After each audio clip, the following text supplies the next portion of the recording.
Good evening. I retired last year when I turned 65. I worked for many years here in Munich as a simultaneous interpreter, a Simultandolmetscher, for a pantomime. My client was recently arrested for trying to rob a bank, so the police are detaining him for questioning, but he's not talking.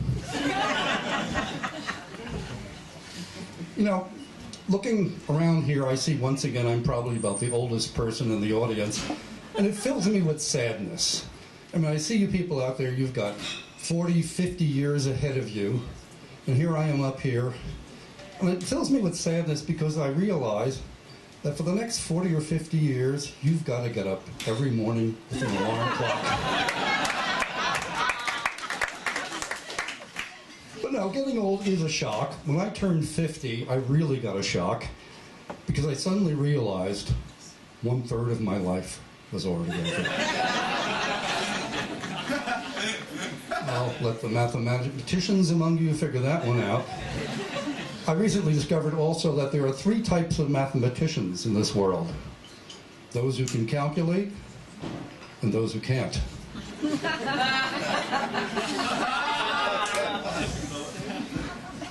But you know, being retired does have its advantages. I'm now able to concentrate on the things that are really important, the things that really matter. For example, this morning, I ordered a chicken and an egg from Amazon. I want to see what comes first.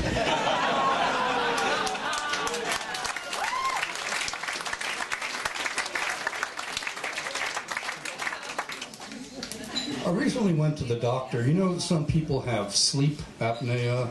They stop at night when they're sleeping, they stop breathing for up to a minute at a time. Well, I think I've got waking apnea.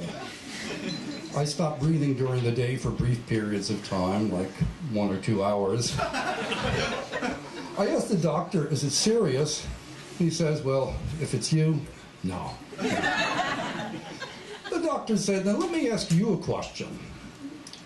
If you could know exactly how and when you are going to die, would you want to know? I said, no. He said, forget it then.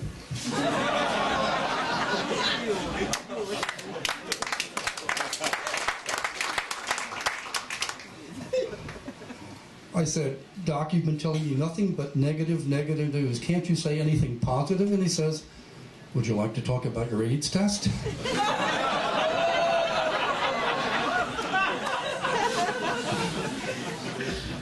But the doctor says, I can give you something for your condition. I thought he was going to give me a prescription. He handed me an organ donor card. It's one of those cards where you can specify what organs you want to donate. So I wrote down, I want to be a hair donor.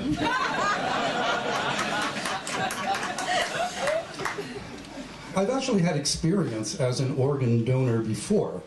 When I was 19 years old and living in the United States, I was approached and asked whether I would donate my sense of humor. They said it was a critical case. A child had been born into this world completely without a sense of humor. A child in Germany.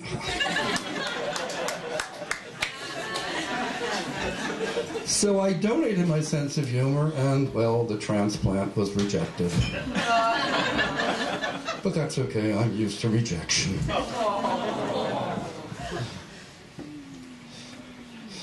When I met my wife, she asked me, do you think you're going to live a long time? I said, I don't think so. My birth certificate came with an expiration date. Best used by. Well, it's true, as I said, as Mel said, I am going back to the United States, so this could be my last performance at Comedy Club Munich. I'm going to live in a retirement home for retired comedians. Retired stand-up comedians, except we don't do stand-up anymore, we do lie down. A sandwich walks into a bar, and the bartender says, sorry, we don't serve food in here. That's so old. That's so old. In any case, I'm not worried about my future. I've already got a career in comedy lined up. My agent has already booked me on Saturday Night Dead. Yeah. You know, at my age, it's difficult to meet a woman.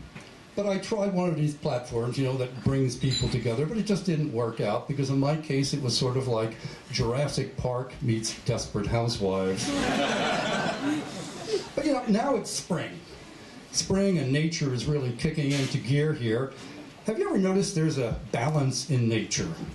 Like, it's amazing. Every year, almost an equal number of baby boys is born and baby girls, almost 50-50. And this is the way the human race continues. This continues throughout the life cycle of men and women, this balance.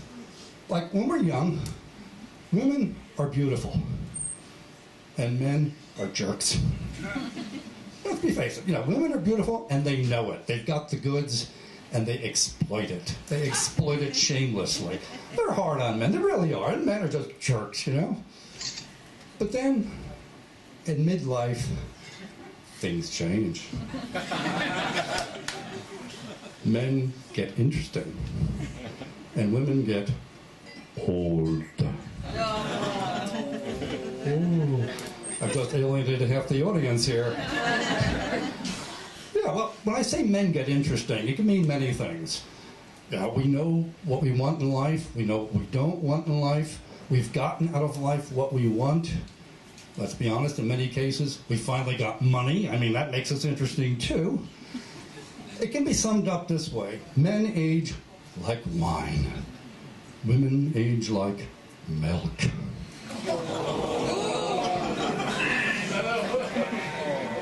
Guys, are still with me? Anybody here like beer? Yeah.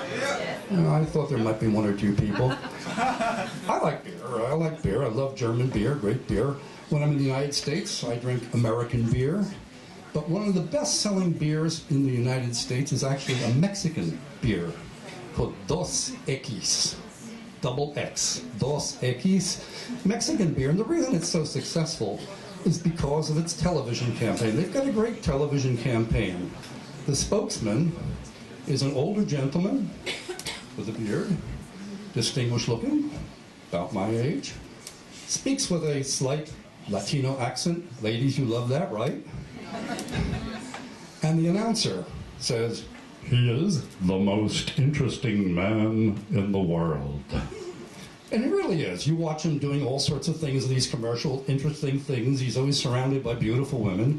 He is the most interesting man in the world.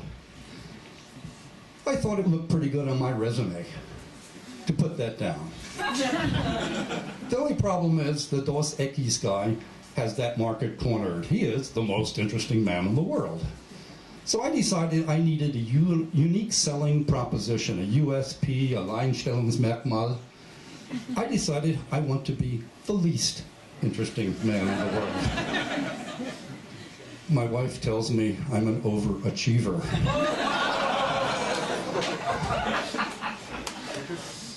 I wonder, this campaign is very successful because of the most interesting man in the world. And I wonder, could it be transferred to other beer brands? I like other beers. One of the beers I drink is a beer from Norway, Ringnes beer. What would it be like if the Ringnes Brewery tried the same campaign? What would it be like? Would it work? He is the most interesting man in the world. His name is Knut. Tell us, Knut, about your many adventures. Ja, de mänskliga höjder mordar yppan alla höjder. And then what happened? It just isn't the same. It just doesn't have that Latino flair, you know, Dos Equis. Yo quiero una cerveza, Dos Equis. Por favor. Do we have any Norwegians in the audience? No? Well, I look at it this way. If you can't laugh at yourself, laugh at somebody else, yeah. I often have the feeling that I am traveling in a parallel universe, or maybe all of you are traveling in a parallel universe, But actually, I've come to the conclusion I live more in a kind of a diagonal universe. At some point, I enter yours, pass through briefly, and go out the other side. So it's time for me to pass through and go out into space. Thanks for listening, folks.